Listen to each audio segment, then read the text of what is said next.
वतन अज़ीज़ की खातर जान कुर्बान करने वाले शहीदों पर हर मुहिब वतन नाज करता है। इलाका पीर महल के शहीदों को भी तारीख कभी नहीं भूलेगी, जहाँ पर एक एक गांव में दो दो शहीदों के जज्दे खाकी दफन हैं। गांव 320 गाबे के रहायशी वालदैन के इकलौते बेटे मोहम्मद बिलाल ने पाक वतन की खातर जामे शहादत नोश किया। अपने माँ बाप की इकलौती औलाद था और हमें इस बात का बहुत ज़्यादा फ़ख्र है कि उसने मुल्क व कौम के लिए कुर्बानी दी, और हमारे हज़ारों बेटे भी होते तो इंशाअल्लाह हम अपने मुल्क के लिए उनको कुर्बान कर देते। इसी गांव के नौजवान सिपाही आमिर शहजाद ने भी खोई रट्टा सेक्टर पर शहादत पाकर वालदैन का सर फख्र से बुलंद किया और ख्वाहिश की तकमील की। मेरे बेटे बहुत शौक सी फौज जान दा शहीद होने दा ते अल्लाह दी राह ते शहीद हो गए।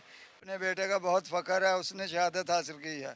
हमारे 5-7 और बेटे होते तो वो भी मुल्क और वतन की खातिर शहादत हासिल करते तो हमें बहुत फ़ख्र होता। गांव 321 गाबे को भी हवालदार मोहम्मद अली उर्फ ज़िया और सूबेदार अब्दा रऊफ भट्टी जैसे शहीदों पर नाज है, जिनकी माएँ अपने सपूतों पर फख्र करती हैं और औलाद भी वतन अजीज पर मर मिटने के लिए तैयार है। दी खातिर कुर्बानी दी, ये और भी होंदा तो देवन दा कोई नकार नहीं, कौम तो कोई नकार नहीं। अल्लाह मेरे वाला साहब ने मुल्क कौम दी खातिर जान दी, अगर सानू मौका मिले तो भी पीछे नहीं हटांगे।